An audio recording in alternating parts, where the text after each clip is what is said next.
y'all. This is Tracy. Hey, Welcome I'm back to Reese. another episode of Haunted Tea Podcast, where we spill the tea about all things paranormal, creepy, and otherworldly. In episode 5, we talked to you guys about shadow people and we made a few references to the Hat Man. And since then, several of you have written in asking for more information on who the Hat Man is. So we've decided to dedicate a whole episode just on the tall, lanky shadow man that's blacker than black, a man you can often feel before you see the Hat Man. But who is this creature of the darkness that's the embodiment of your nightmares? The broadest definition of what the Hat Man is that he is a dark and malicious entity. Some have said that he's an interdimensional being or a demon or even the devil himself. There's another theory that a German soldier saw him and asked him who he was, and he answered with the name Scratch. And also in support of this theory, some have said that invoking the name of Jesus gets him to walk or float out the door. He doesn't just disappear, but he does leave. There's also theories that he is an astral projection. We'll do an episode on that at one point or another. And essentially, it's someone traveling outside of their human body to terrorize other people without being physically caught. Some say he's just one of the shadow people, and others surmise he's king of the shadow people, as in their leader. The Hat Man's said to have a solid outline in contrast to the wispy, shadowy people. People will report him sometimes in old-timey type clothes or a long trench coat or a cape, and always with various hats. Usually it's reported as either a top hat, a fedora, or like one of the old-time Southwestern cowboy hats. And he's also sometimes said to carry a gold pocket watch that he'll look at occasionally, which could suggest that he's sticking around long enough to be curious about the time or he's waiting for something. Some people have reported seeing him with red eyes. Others report seeing a featureless dark face. And I also want to go back to episode 5 again when we were talking about the red-eyed shadow people who were said to be more evil or demonic in nature. He's always tall. 6 feet is the minimum that he's normally reported at. He's more often reported between 8 and 12 feet. And in those instances, when people have woken up from sleep and seen him standing over them, sometimes he appears to tower over them because he's so tall that when he stands up against the wall, his head would go through the ceiling. So he has to kind of hunch forward, which also lends to the frightening aspect of him. Most times when people see him, they're usually in some phase of sleep. It's said that you can feel that he's completely evil and wants to do you harm. And a lot of people will feel him before they even see him. He's got a super malicious presence. It's reported that he may put out that scary vibe for a deliberate reason because it creates fear in his victim that he can then feed off of. And that's said to be the main purpose of the Hat Man's visit. There's 2 other common methods reported for him to view his prey. One is he's known to watch through a mirror. So you could be standing in the mirror looking and see him over your shoulder, turn around, nobody's there. Or he likes to sit and watch from a corner or a closet, a doorway. He's not known to normally be violent, but there have been some reported cases of him attacking people. And whatever the case as his appearance is, when he finally does leave, he tends to show another contrast to shadow people because he'll actually use the door and either walk through it or glide through it instead of just disappearing like the shadow people do. As we talked about before, shadow people come to us in our waking hours as well as in our sleep, but many report seeing the Hat Man before they're asleep or after waking up during their most active hours. Shadow people are described as wearing a coat and a hat. Sometimes, as you can imagine, Hat Man is known for the hat in all his interactions. And while shadow people are seen as androgynous in many cases, the Hat Man is always recognized as a man. Yeah, pretty sure the feminazis are good and angry about that. Well, okay, to be clear, I don't see a problem with feminists wanting equality and respect. I just don't agree with the current day feminazi regime and their attempts at subjugation and demoralizing of men simply because they aren't the proud owners of a vagina. But like reported shadow people encounters, the Hat Man has also been reported to appear during or even be the cause of the sleep paralysis. But according to rdnewsnow.com, I'll put that in the resources. The earliest clinical account of sleep paralysis dates back to 1664 when a Dutch physician described it as the incubus or the nightmare affecting one of his patients, which I found that fascinating because they've spoken of demons and jinn and all that in the research that we've already done as being compared to an incubus as opposed to the succubus. And here we go again with the gender equality and the and the gender confusion and fight again. But I found that really fascinating that he referred to that as an incubus. What's interesting to me is back in the 1600s, psychology wasn't really a thing. Freud wasn't around yet. They didn't have a lot of the tools that they have today. So for them to be assigning words and titles to these things that are happening, that's pretty concrete evidence that this has been going on for Ever. eons. Yeah, forever. And y'all might Mhm. remember Reese describing sleep cycles in our episode 5 when it was on the shadow people, part of which included the explanation that a part of the REM cycle includes a time when our brain shuts off physical activity, and that keeps us from actually falling off the bed when we dream of falling. Some Mhm. researchers now state that waking in the middle of REM and being only partially conscious is what causes that sleep paralysis, the feelings and the experiences, but they also contend that the hallucinations of shadow people and the Hat Man and the aliens, all of that, is explainable because of that defect. Back to him talking about the incubus, and I'm thinking, were they dreaming of falling way back then? When did we develop this whim cycle as a species? How much evolution and at what time was our evolution of our brain and all of that happening? And I remember you, Reese, talking about that they were saying you were talking to your psychology professor, and he was saying this came about from the time we were cavemen and we had to behave more like animals, where we would quickly be on Mhm. the alert, and that's why our Yeah. brain does this. Yeah, there weren't houses that you could go to bed and lock everything up and feel safe. You were literally sleeping in a cave or in, a clearing somewhere, and you had to be on alert for Right. predators, for other cavemen coming to steal your cave women.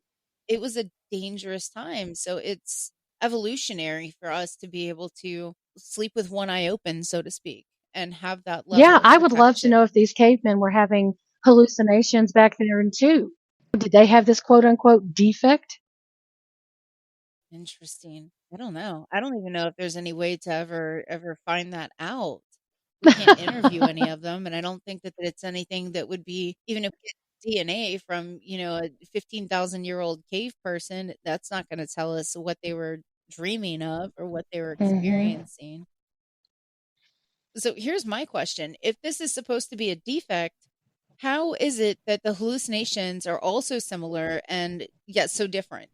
Is it like the majority of near death experiencers seeing the light and their own version of heaven and deity? Or are they just going to continue to blame the glitches in the brain and the sleep paralysis and blame chemicals flooding the brain for those Right. experiences? And so that's cute and all, but it still doesn't explain the wide awake, completely sober, totally sane people who encounter these beings multiple times while going about their daily routines. And we'll see them disappear around a corner within the duration of living in a specific house. And the people that have been documented to have the Hat Man follow them and their family for generations down the line, that can't be blamed on sleep paralysis or Right? Are chemicals. we just all crazy? Are we just all imagining it? And like you and I, we both of our experiences were waking. Hmm. Yeah, and wildly Yeah. And different. again, with the question of, I'm just thinking out loud here, but why the hat too? Are we all just Mhm. hallucinating about a hat for some strange reason? Is it all just our hallucination or is there a reason? Is it a symbol? Again, like the near death Mhm. experiencers, they're always seeing the light. Do the Hat Man experiencers always see the hat? And if so, why? I think with the hat, it's got something to do with intimidation. Because back in the olden days, it was thought that wearing a hat was like an indication of a higher social status, and those at the bottom of the totem pole only had the little newsboys hats, Hmm. the page hats. But I do think that if I saw a shadow person wearing one of those fancy old lady church hats with the feather in it, I'd probably laugh more than anything. I wouldn't be intimidated. Yeah, we'd be in trouble sitting there watching that because we'd both be cackling.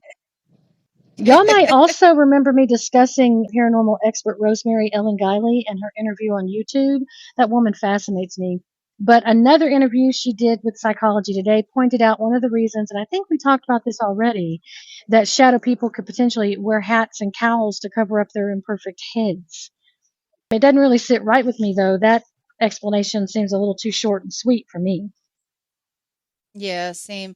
You would think that if they were trying to go for a scare tactic, that the imperfections would aid in that more than deter from it. Like if you saw a shadow of a figure with half of its head caved in, I would probably be more frightened than just seeing a hat of Right? any type. Seems more creepy and scary to see a deformed mutant head than a hat. So, you may be right. It really is all about the more intimidating authoritarian approach. But Mhm. there was a researcher, her name's Michelle LeBaron, and she went with a group to what they called the Old Washoe Club in Virginia City, Nevada. And there were reported sightings of shadow people. And one of the members of that group encountered what seemed to be, as she described, the Hat Man. An additional detail you don't hear about very often, though, is that when she saw him, this being, this Hat Man, which she said was, I think, like 6.5, 7 foot tall, was giving off this pulsating, boom, boom, boom, audible field of energy. I don't know if that sounds like a pulsating field of energy, but it's the best I can do. So when I heard this, it reminded me of the shadow circle that I saw and that the one that I experienced. It seemed to pulse. Now, I didn't hear any kind of pulsating energy, thank God, because I don't want to imitate that again, coming off of it. But when I remember how the chimes were sort of moving and making the sound, I think that's the energy I heard. I didn't hear any kind of pulsing. I heard the energy that was coming off of that shadow circle as it was pulsating, moving the chimes. I guess it's sort of like you could compare to like an auric field around a human, or how Mhm. magnetized around a piece of metal, how it can reject or pulse. Do you understand what I'm saying? Yeah, it reminds me of how a heartbeat works because the heart is operated by electrical currents, and so that the Electricity. thumb, Yeah, um, pulsing out right. electricity. And it reminds me of the quantum physics field of possibility.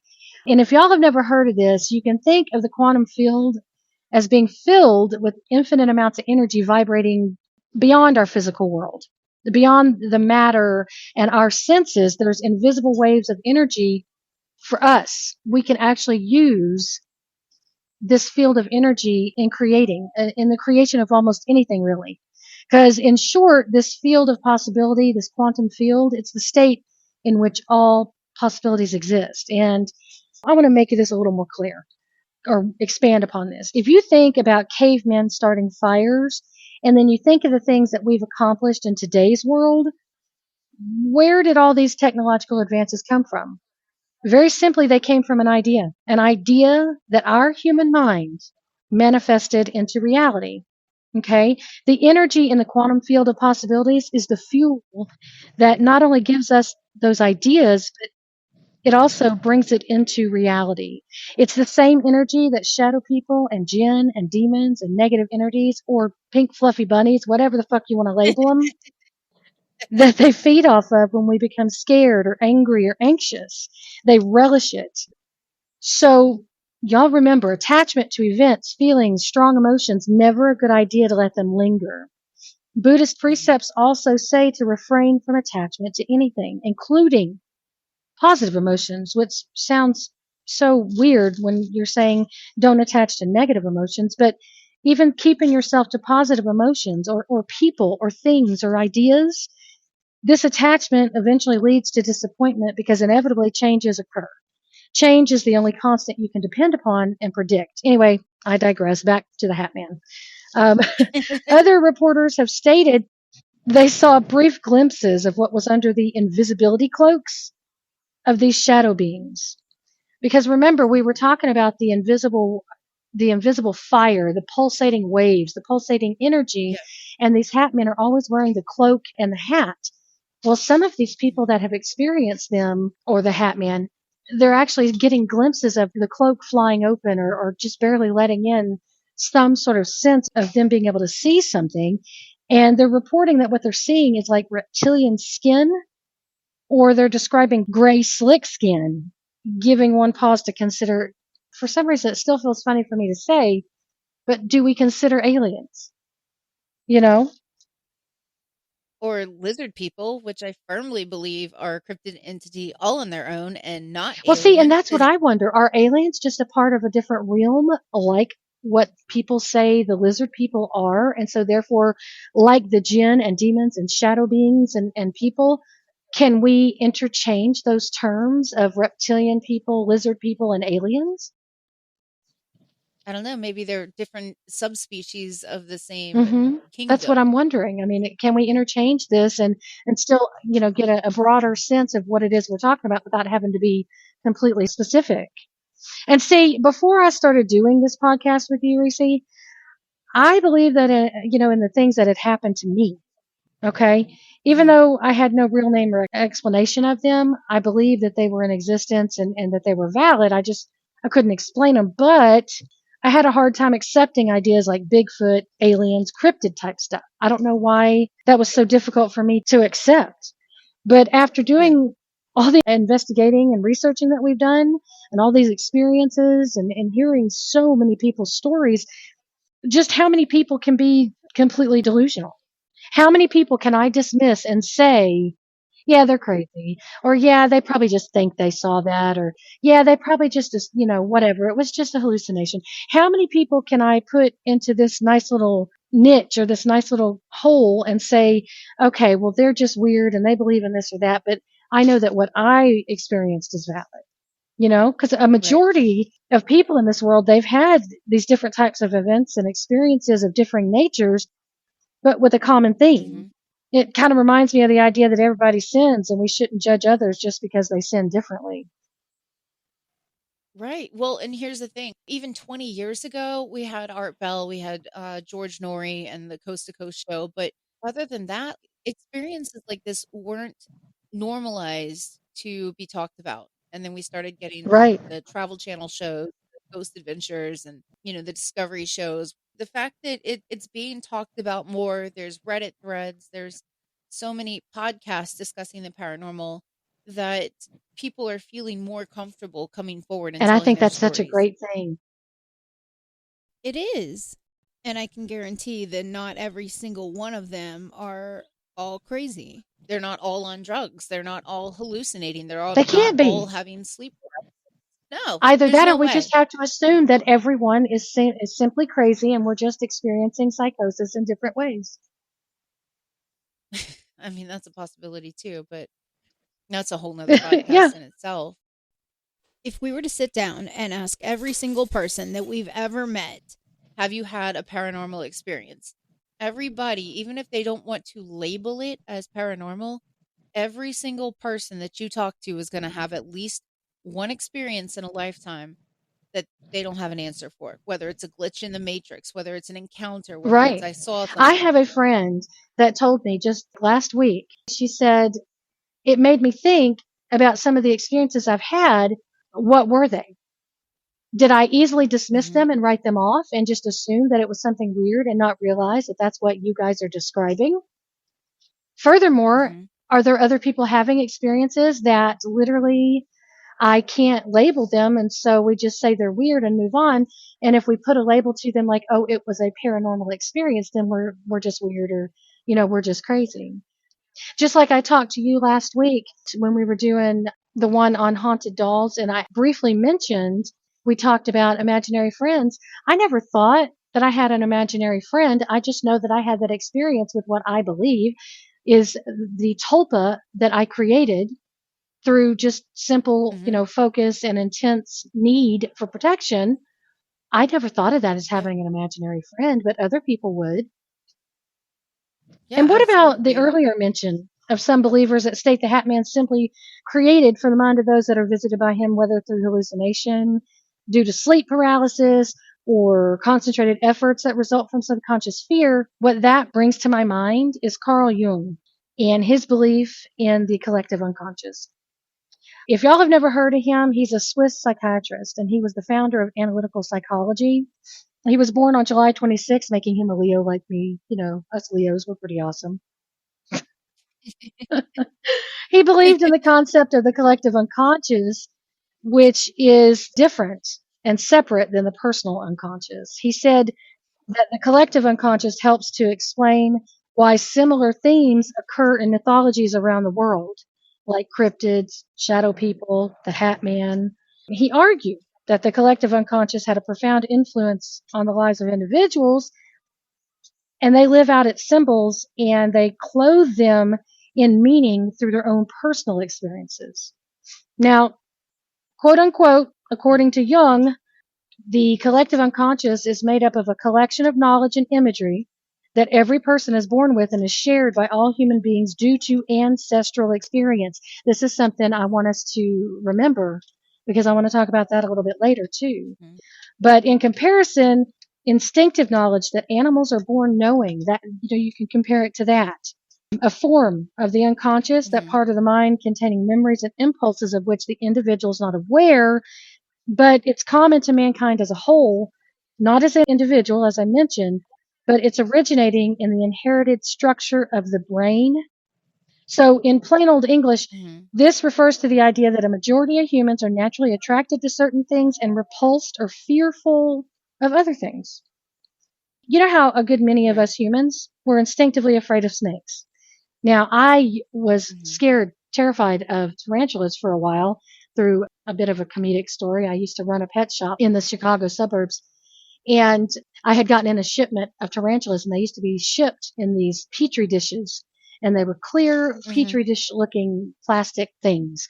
And I pulled out this Yeah. tarantula that had been shipped, and it looked like it was dead.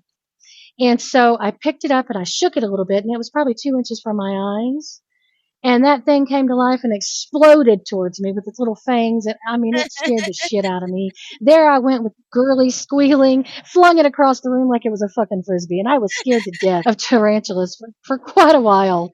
And then when I started teaching, I was teaching special ed. And in my classroom, it was a pull out classroom, a resource room, kindergarten through third grade, where they could bring them in for pullouts and they wouldn't be in the regular classroom. And my kids were really interested in animals, of course. And so I started a tarantula collection. Not for two reasons. One, because I wanted to get over my fear, and two, because I thought the kids would really love it, and they did. But anyway, I got over Yeah. my fear of tarantulas. Anyway, that's a side note. But many people are afraid of snakes and tarantulas. And in my Yeah. opinion, Jung's collective unconscious could be compared to like the hive mind. The way worker bees are born Mhm. knowing what needs to be attacked and what needs to be defended and what needs to be built, or how primates, they already know to be fearful of snakes as well. So, Right. Well, and how much of it is universal knowledge versus something instinctual? Like if you're drowning, you know to try to go towards the surface even if you can't swim. It's that right. But self-preservation. where do the instincts come from? That's the collective That's what I believe. I unconscious. firmly, strongly believe that our inherited instinctive reactions, and we are humans, but we're also animals. We're evolved animals, in my opinion. But I firmly believe that that's where our instincts come from. That's like a lot of people believe that they could never murder someone, they could never be violent, they could never do some of the things that another human would do. But us humans are just as capable, and it's been proven through stories of old, the news, daily events, just how violent we can be Mhm. if we're not careful and we're not making sure to evolve and to let emotions and attachments run through us and not cling to us. Right. I can understand not hanging on to the negative emotions because we talked about that last week with the haunted dolls, where she said that if you hang on to those and you don't let it pass through you, then you're at risk of a completely benign haunting turning Yeah, into you're just a something more feeding bag. malevolent. But not holding on to the positive emotions. I mean, as human nature, that's what we try to do, right? Like we try to see the bright side on everything, try to maintain the positivity because otherwise we can start to wallow in our own self-doubt and negativity and bring ourselves down. So that's an interesting Well, see, the perspective. way I think about it is life is a cycle. You got the waves coming in, but the waves always leave. And if you get attached to those Mhm. waves, when those waves leave, you're going to pine for them. You're going to be disappointed that they're gone. And so I think it's like a Right. balance beam. It's like a cycle that you need to be able to balance. You have to be able to take the good, let go of the good, take the bad, let go of the bad. Otherwise, we stay so attached to either or that we become disappointed and we become sad and we become depressed. That I mean, it's so much easier Exactly. said than done. Especially when you've got something like bipolar, ADHD, autism, or anything like that, where you're already struggling with the chemicals in your brain. It's even more of a Hmm. challenge. It really is because we're not in control of our hormones. Right. I read this study years and years and years ago, and some academic team had taught worms. Like, I don't know what kind. I think it was just the regular earthworms, but I don't remember it specified. It's been a long time since I read this article. Anyway, this team, they taught worms to work their way through a maze. And once the worms did it several times correctly, then the team took them and they ground them up and they fed Ooh. them to another batch of worms. And then when they put that next batch of worms into the maze, they did it perfectly the first try. And I wondered about the validity of that study because, as best as I know, worms don't have like a frontal lobe or any type of conscious memory or thought, but it does sound kind of similar in theory to the collective knowledge, the inherited knowledge or wisdom that's passed biologically. Is there something chemical related Right. to I that as can't well? believe they ground them up and fed them to other worms. So basically, what you're saying is that if we become cannibals, then we learn a lot more.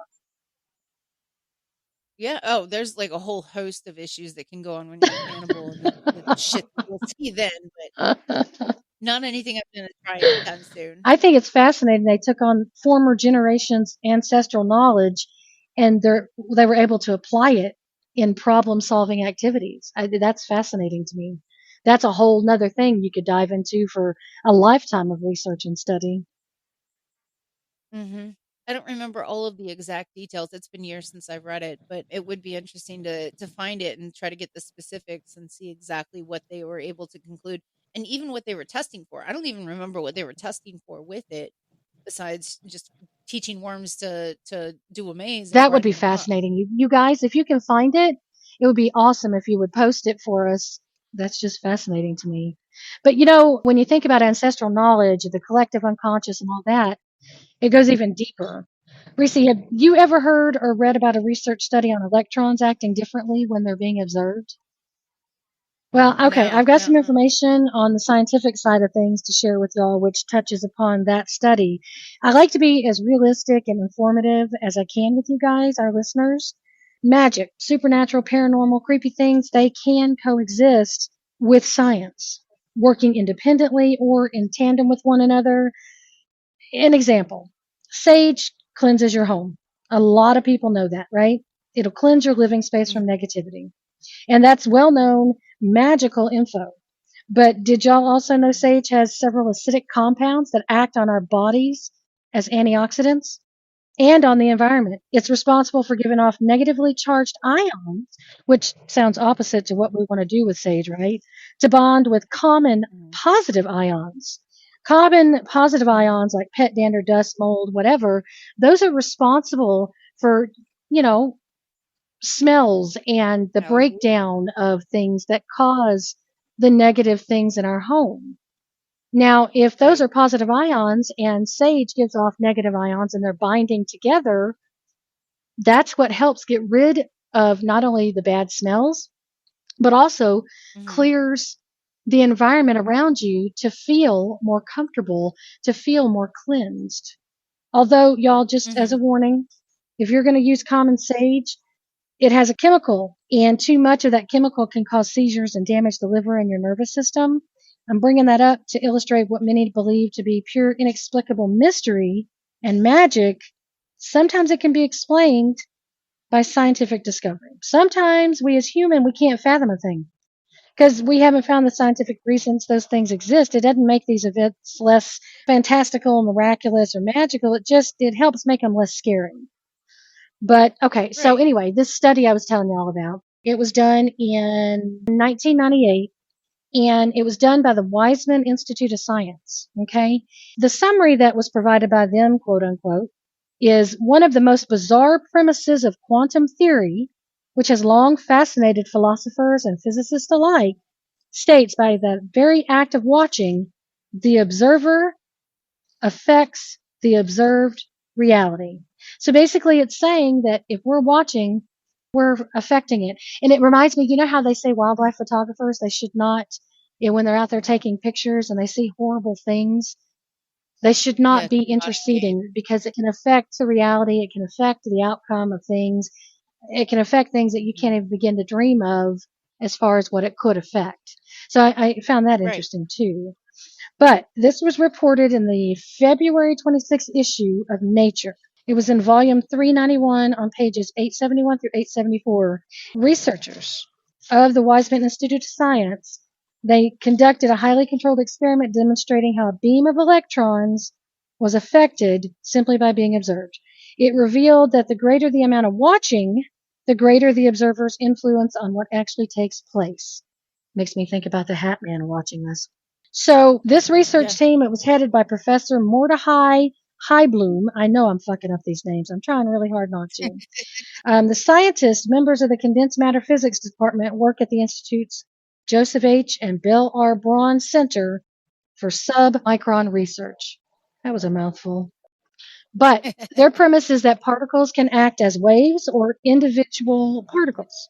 So if we think back and remember the mention of smokeless, hazy black fire comprised of waves, in reported sightings of the Mhm. shadow people, aliens, demons, jinn, Hat Man. The report went on to talk Mhm. about how electrons, when behaving as waves, can simultaneously pass through several openings in a barrier and then meet again at the other side of the barrier. They call that Mhm. interference. So if you look at just a wave of electrons going through a barrier and then they meet on the other side, they're actually calling that interference, which I guess they're using that because they're saying the barrier is the interference of the wave of those electrons. Okay. It Mhm. sounds counterintuitive, but strange as it may sound, interference of those waves going through several openings, that only occurred when no one was watching. The barrier with the several openings was the interference. However, once the observer started watching the electrons going through those openings, things really changed. It was really interesting because the observer watching the electrons going through the opening, they only went through one opening. They didn't go through the other openings. So whatever the observer was focusing on, let's say you've got Mhm. opening A and opening B, if the observer focused on opening A, the electrons stopped being a wave and started individually going as particles through opening A, but they weren't going through Yeah. opening B. So again, interference when a wave of electrons is going through a barrier, they would go through all the openings. When an observer was watching and they focused their attention on opening A, those electrons would go through opening A. If they focused on opening B, they would go through opening B. Does that make sense? It does. I wonder what would happen if instead of somebody sitting right there and watching it and kind of directing their energy towards those different openings, if they were recorded from somebody that And was I'm going to watching go it over that later. in just a second because that's exactly what they did. So when electrons were being forced to behave like particles and not like waves simply due to being observed. The researchers, they built this little device and it was less than 1 micron. I don't know if anybody understands how tiny that is, but that is just psychotically tiny. They built a Yeah. barrier which had a barrier with two openings and they built this little device that was less than 1 micron in size. They sent a current of electrons towards the barrier. The observer, that little device they built in this experiment, it wasn't human. It was a tiny Mhm. little sophisticated electronic detector that could spot passing electrons. The quantum detector or electronic observer's capacity to detect electrons could be altered by changing the conductivity of the electricity or the strength of the current passing through it. All right. Am I still making sense here? Okay. So all Yeah. the electronic detector did was watch. or detect the electrons, okay? It didn't have any effect Right. on the current, didn't have anything to do but observing, like you were just mentioning a second ago. But the Mm-hmm. researchers, they found that when the detector or the observer, the electronic observer was watching one of the openings, it caused changes in the pattern of the electron waves passing through the openings of the barrier. In fact, the effect was dependent on the amount of the observation. When the observer's or detector's capacity to detect electrons increased, in other words, when the level of the observation went up, the interference weakened. Now, I had a hard time understanding this concept because the word interference kept screwing with me. So remember, interference is simply a wave going through the barrier, choosing its own willy-nilly, straight through everything path and meeting on the other side. So when the observer's capacity to detect electrons increased, the interference weakened. In contrast, when its capacity to detect electrons was reduced, in other words, when the observations lessened, the Mm-hmm. interference increased.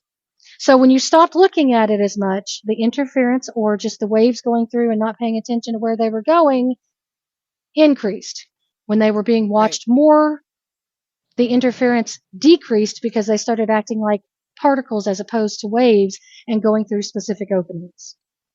Right. So I find that interesting. When you're watching more, when you, with your mind, whether it's the frequency, it's the electrical activity of your brain, of your heart working with your mind, because, the Egyptians believed that our soul was in our heart and that most of Yeah. our activity in our bodies and all that was ruled by the heart. I believe that heart and brain work together with the electrical activity and all that. With just our Yeah. looking and paying attention, these electrons are making choices based upon what we want them to do.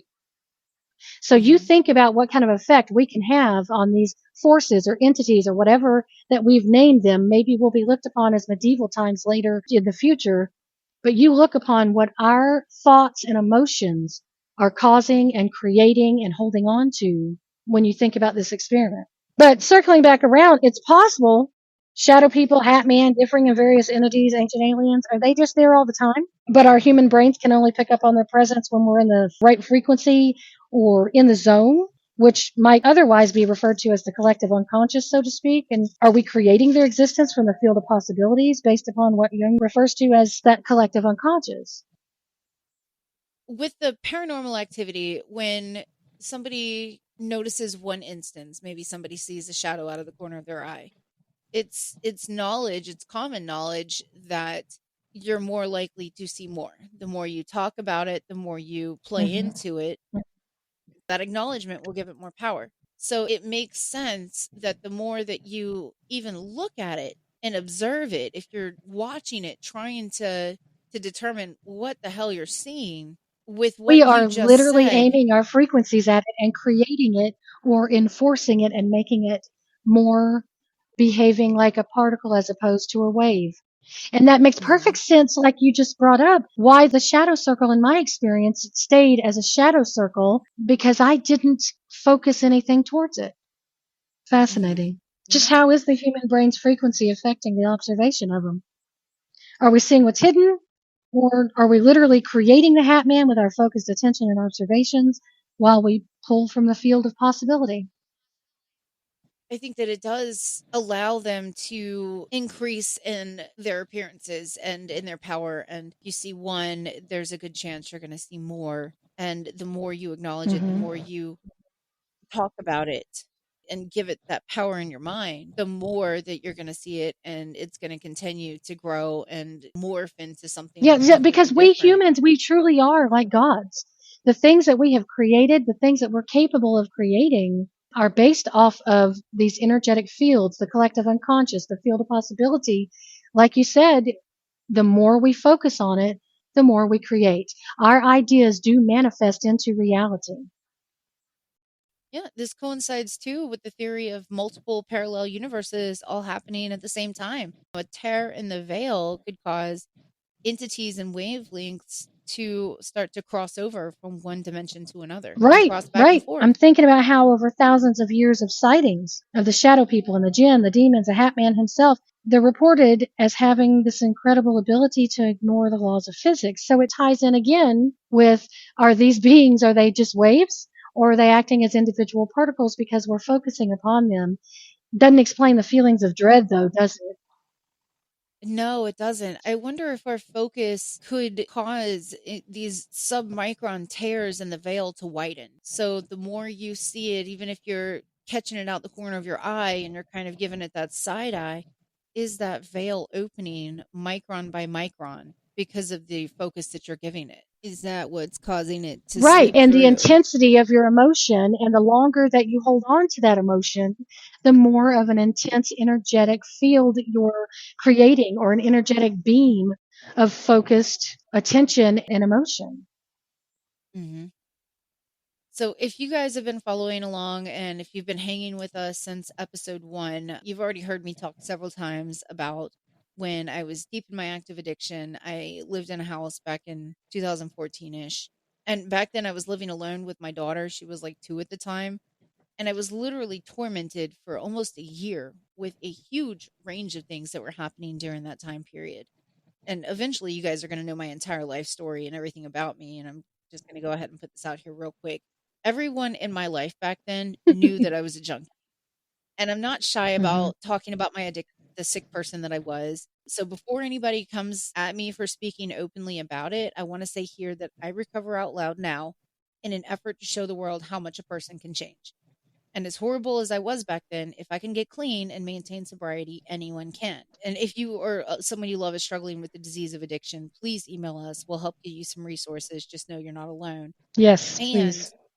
if you're experiencing paranormal activity during your active addiction, please realize that it is As a still matter of valid. fact, being in the throes of addiction, your mind is more open and vulnerable to the unknown and unseen that others can't even begin to fathom, quite honestly. Hmm. Yeah. And the negativity can open you up even more to more experiences, which is what I think happened to me.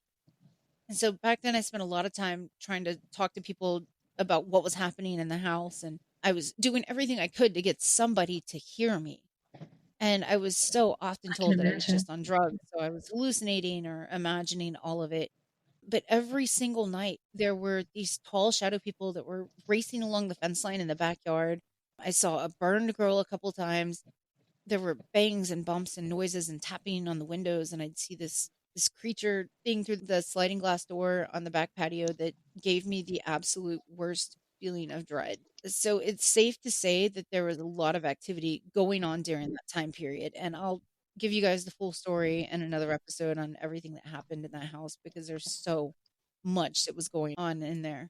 But it very quickly got so bad that I was absolutely terrified to be there by myself, especially after dark. So I would beg literally anybody that I talked to stay with me overnight, and I'd run around the house in daylight, making sure that I had everything we'd need from after dark onwards, locked up in the master bedroom with us. I had a cooler next to the bed with all my kids' stuff that she would need. I'd bring any snacks and drinks and everything else that we would need in there with us.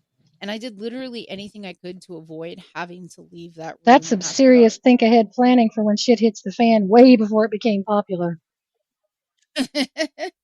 I didn't have a choice. I I didn't can have a imagine. choice. It's scary. I mean, it's a deep, visceral fear. It's not just, oh, I'm Mhm. scared and oh, that's weird. When you're experiencing things like that, it feels like you want your mommy. It feels like you're going to be eaten back when you were a caveman. It's deep, visceral fear.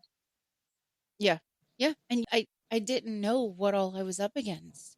That was the Mm-hmm. worst thing, was not knowing exactly what it was. I didn't know what a hat man was. I didn't know what I kind of knew what shadow people were, but even back then they weren't really talking about it as much as they are these days. And so I had Right. these 2 queen size beds in there, and of course I was a junkie. I was going through a divorce. So I literally had 2 queen size mattresses on the floor. And my kid and I slept in one, and then the other one was for anybody that was willing to stay overnight with me. And once it was dark, I'd have the kid and the dogs all rounded up in the room, and I'd lock the door to the master bedroom and any other doors in the house. And usually around the time that it got to be full dark was when I'd start hearing stomping through the house, and it sounded like someone was Yeah, walking screw around that. looking for me. And I was an addict. I was deep in active addiction. So when it first started happening, I figured that it was somebody that I had screwed over that was looking for me. I figured it was human, Right. and that I had Mm-hmm. done something to piss somebody off, and that they had broken in the house, and that they were going to get whatever it was that I had done. So it didn't start with me thinking that it was paranormal, but it quickly elevated. And I would Mm-hmm. hear it. I would hear it start in the front of the house and, like, stomp its way through the house, and it sounded like if somebody was wearing big, heavy boots. And it would stomp through the living room, and we had, like, this little hallway where the doors to all 3 bedrooms, it was like this weird kinda square hallway, it wasn't like a long length one, but there were the Hmm. doors to the all 3 bedrooms, there was the kids' bathroom, and then there was a linen closet door that was in there. And I'd hear the stomping, and then the light would come on in there, and I'd see a shadow moving around under the door because we had wood floors and there wasn't like a door stop or anything. So there was probably about an inch and a half gap under the door. And I would see the shadow moving around under the door, and then I'd start hearing all the knobs to all the doors start to turn, like Mm-mm-mm. there was somebody walking around checking all the knobs to see if they were all locked or not. And then a lot of times in the mornings, I'd wake up and all the lights in the house would be on, locked doors were open, kitchen cabinets were open. It was Wow. a wreck. That reminds me of an experience I had one time. It wasn't quite as intense, but I had a roommate named Virginia, and she's already gone Mhm. and in another realm, bless her soul. But she and I were lying in bed, and every day, my then at the time husband would come home and we'd all do lunch. And we were just lying in bed. We were in the throes of addiction at the same time as well. And we had stayed up all night sniffing and smoking crank. That's what we called meth back then. Anyway, we had been half asleep and he came home like usual. We heard the car pull up, we heard the door open, we heard him walk across the living room and into the kitchen onto the linoleum floor.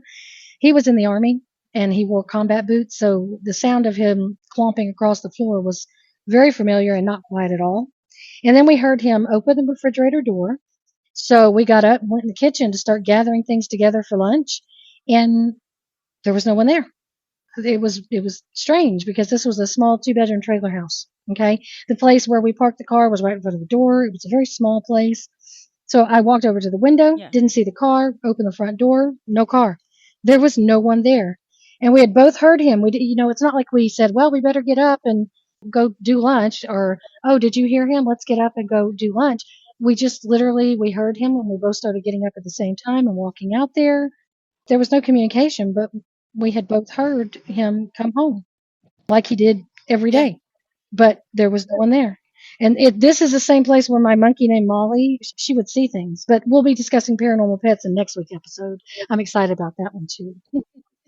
Sorry to Yeah, interrupt, me but too. it's crazy to me how these entities can act and the experiences that we've had. Absolutely. So at one point I was trying to explain to someone what was going on, and this plethora of experiences, and I was all over the place trying to explain, like, well, this is happening and then this is happening and it's all going on at the same time. And so I was talking to a friend and I was trying to explain everything, and I could tell that they were skeptical about believing me because they knew I was on drugs. So they suggested that I take an empty water bottle and place it upright on the doorknob in my room, and even if the door was locked, if whatever was attempting to open it was forceful enough, it would cause the water bottle to fall. And I remember doing it that night.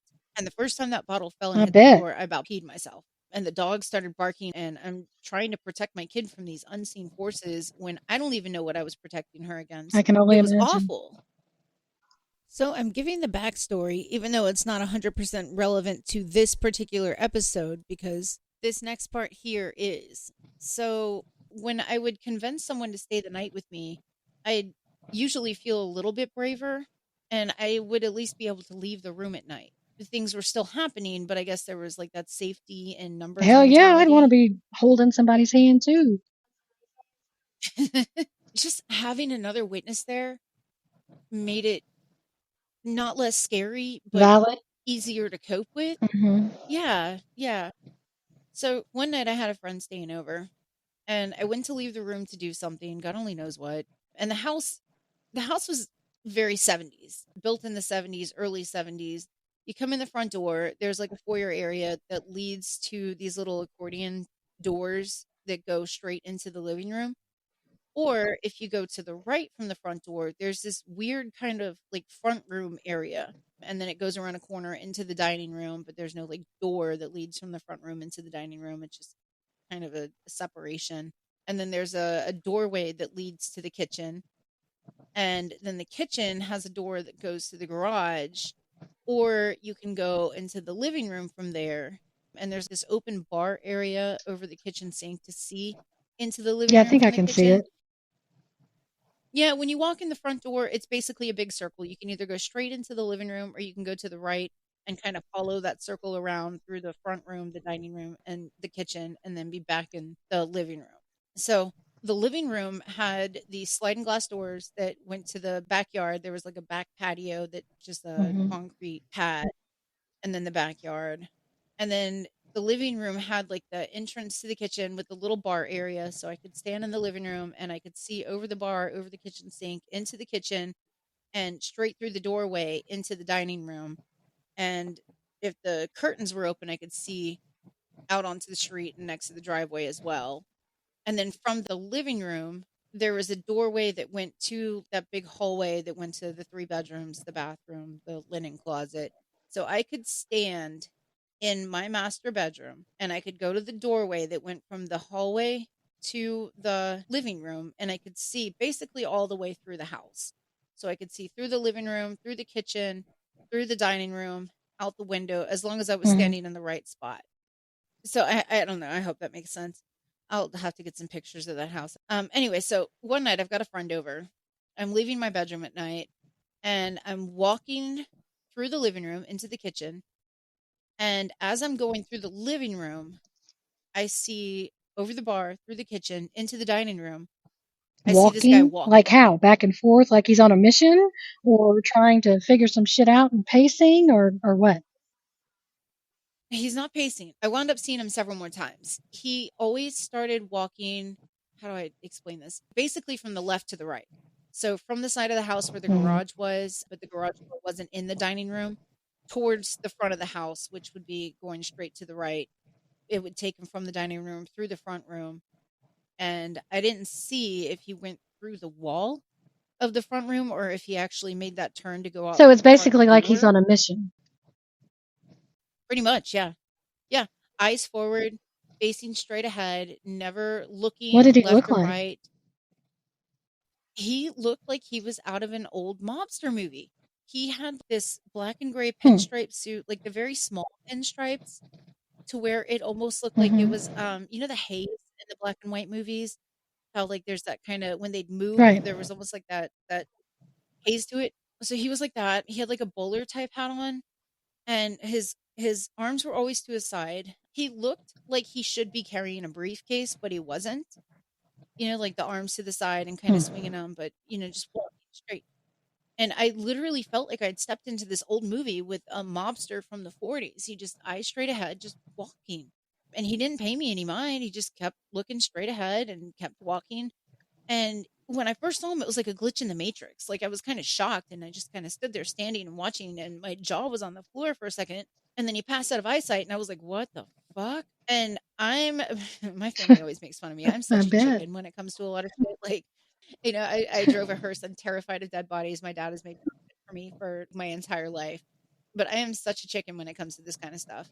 So I don't know how long it was from when he passed out of my eyesight until when I was able to unstick myself from the floor and run through the kitchen and kind of peek into the dining room from an I area bet.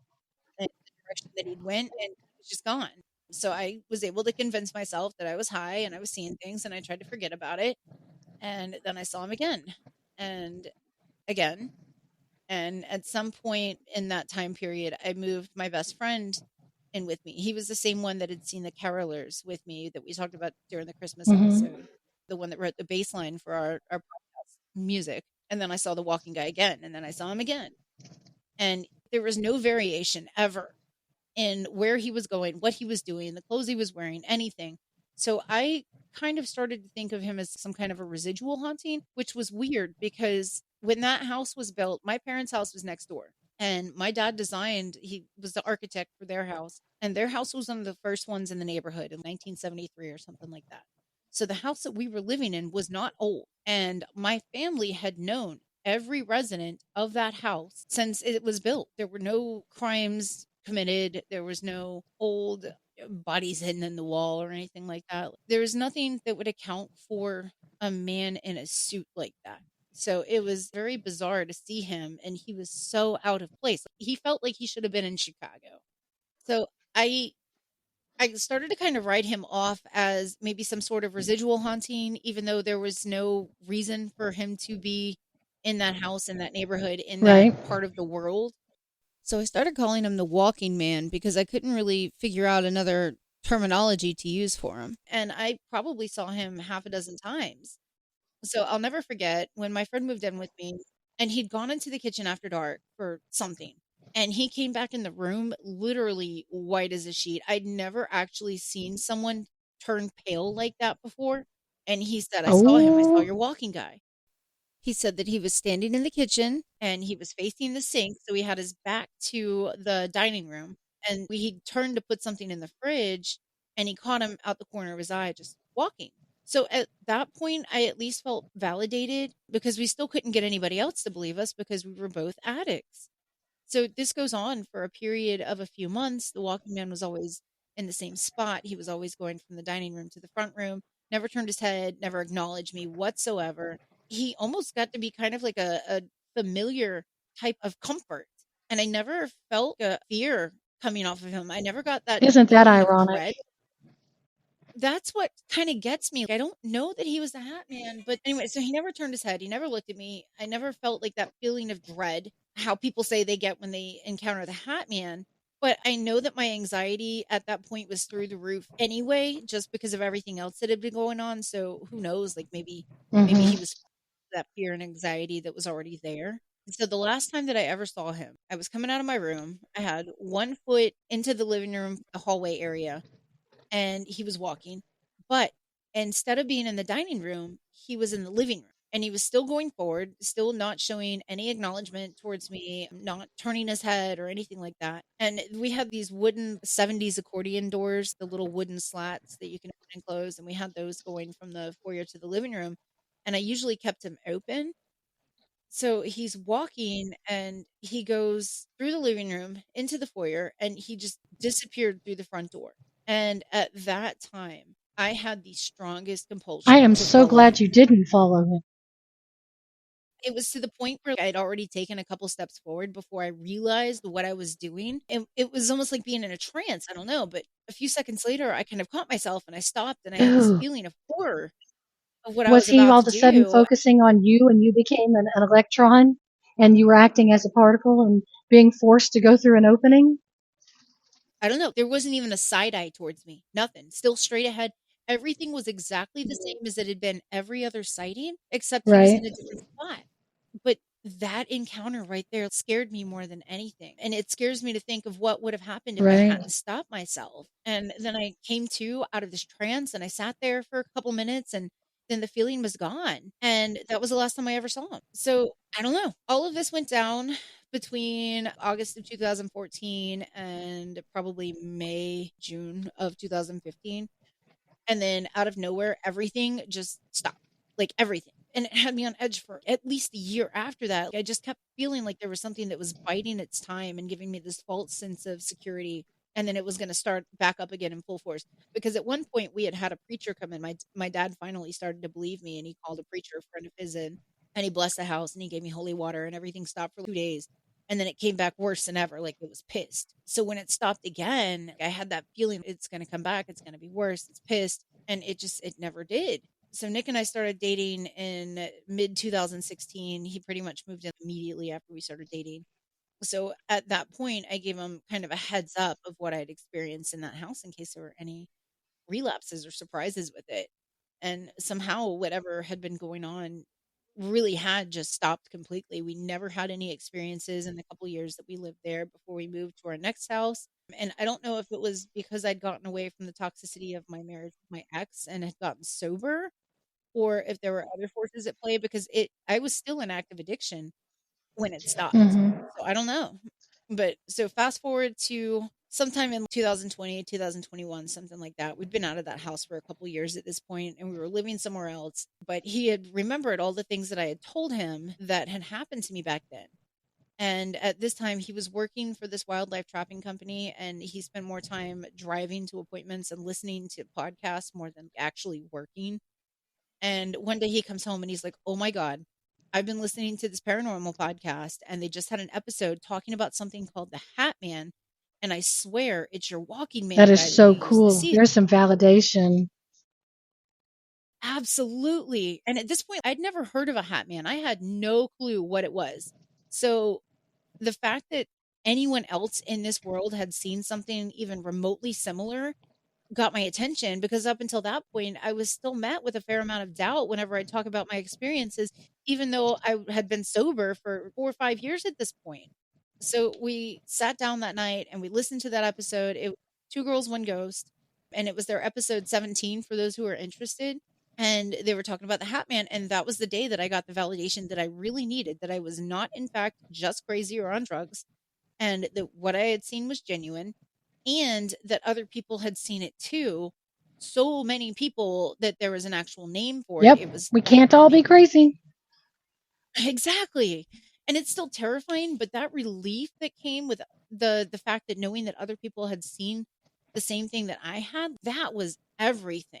So the thing is, once I had a name for it and I started doing a little bit of research, I found a lot of things about him being the king of the shadow people, or stories of people waking up with this tall hat wearing being towering over them in bed, feeling that absolute fear and dread that we talk about so often. And I had never had that horrible foreboding sensation like I had with the other types of encounters, and like what we've talked about in other episodes, except for that last time that I saw him. And even then, I didn't have that sense of foreboding when I saw him.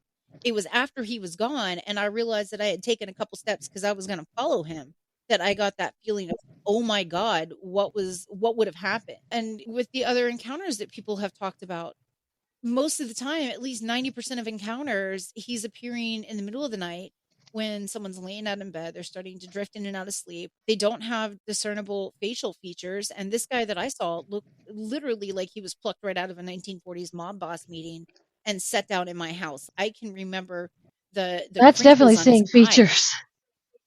Yeah, exactly. So I still, to this day, I feel like he's the Hat Man, but I don't know, because from what I've experienced is so wildly different than at least 90% of the other encounters that people see. He wasn't a shadow at all. He was black and white, but he looked fairly solid. I don't remember seeing the wall or the chair railing or anything through him when I saw him. So I don't know. Whatever the case, it's a fascinating recounting of that experience. It really is. If anybody's got any kind of experiences with a hat man or a shadow person where they saw facial features, We want to hear them. we want to hear all of your encounters anyway. But specifically, if you've got anything that's the hat man that is not necessarily related to the majority of the other encounters that are described, please let us know so that I know I'm not alone. Well, as usual, this has been a fascinating and really telling episode, and I can't wait for next week when we're going to be doing paranormal pets. So excited. So there's a website called the Hat Man Project. It was started in 2001 by Timothy Brown Jr. And he said that after he had his own harrowing encounter with the Hat Man, he set to work researching and digging, and says that he's currently working on a book entitled The Hat Man, His Identity Revealed. So if you guys are looking for more Hat Man encounter stories, go to his website. We'll have it listed on our Patreon and in our show notes. And he's got literally hundreds of reader submitted stories for you guys to go through and peruse. I can't wait to go visit that one. Oh my God, it's going to give you chills. I'm really looking forward to next week too when we're doing paranormal pets. As usual, this episode has been really enlightening, and I love hearing validation of my own experiences as well as hearing from other people and their experiences, especially yours, Reese. You and I talk all the time Mhm. about our experiences, and that's a great thing. Yeah, yeah. Whole point of starting a podcast is so that we can talk about the shit that we've seen and not feel so crazy. Mhm. Okay, guys, so go check out Timothy's page, thehatmanproject.com. Next week's going to be really cool. We're going to be talking about paranormal pets and some of the experiences that our pets have alerted to, as well as ghost pets. So I'm super excited about that. We have a Patreon page. We upload a lot of the videos and photos that we reference. Our personal experiences are also on the Patreon. It's patreon.com/haunted tea podcast. We have a Facebook page where we post a lot of the business type stuff, upcoming events, things like that. That's Haunted Tea Podcast on Facebook. We also have a Facebook group, Haunted Tea Podcast Ghostly Gossip, where you can go in, you can upload your own experiences or pictures or just what the hell is this thing type deal. You can talk to other listeners. You can comment on the episodes that we've already published and put your opinions out there. A lot of good people in that group. It's a super safe place to talk about your experiences and feel completely validated, which is the whole point of this community that we're building. So check that out. We also have merch available. The links are in all of our pages, the Patreon, the Facebook page, and the Facebook group. So check it out. There's some cool stuff in there as well. And until then, we will see you guys next week. Stay spooky, y'all. Bye.